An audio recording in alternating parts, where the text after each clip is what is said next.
திருச்செந்தூர் சுற்றுவட்டார பகுதியில் விட்டு கனமழை பெய்து வரும் நிலையில் காயல்பட்டினத்தில் வீடுகளை சூழ்ந்துள்ள மழை நீரால் பொதுமக்கள் பெரும் சிரமத்திற்கு ஆளாகியுள்ளனர். அந்த காட்சிகளை பார்க்கலாம்.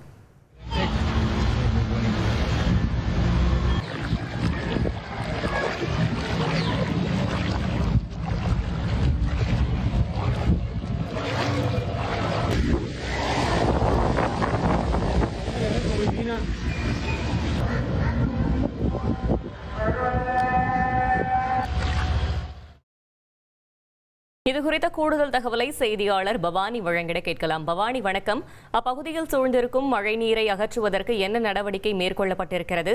அப்பகுதி மக்கள் என்ன தெரிவிக்கிறார்கள்? கள தகவல்களை சொல்லுங்க.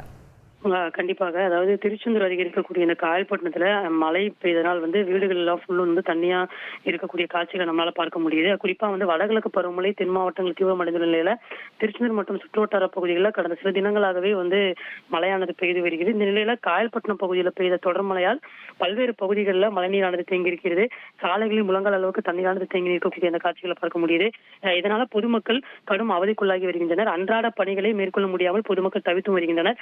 குறிப்பாக பைபாஸ் சாலை, சீரக்காதி தெரு, பரிமார் தெரு, அக்பர் ஷா தெரு, மாட்டுக்குளம் தெரு, சிவன் கோயில் தெரு, பேருந்து நிலையம் பகுதி உள்ளிட்ட பல்வேறு பகுதிகளில் மழைநீரானது தேங்கியிருக்கிறது. தொடர்ந்து இந்த மழை பெய்து வருவதால் பொதுமக்கள் இயல்பு வாழ்க்கையானது தற்பொழுது முடங்கியிருக்கிறது. உடனடியாக இந்த நகராட்சி நிர்வாகம் தண்ணீரை வெளியேற்ற நடவடிக்கை எடுக்க வேண்டும் என பொதுமக்கள் தரப்புல கோரிக்கை விடுக்கப்பட்டிருக்கிறது. தகவல்களுக்கு நன்றி பவானி.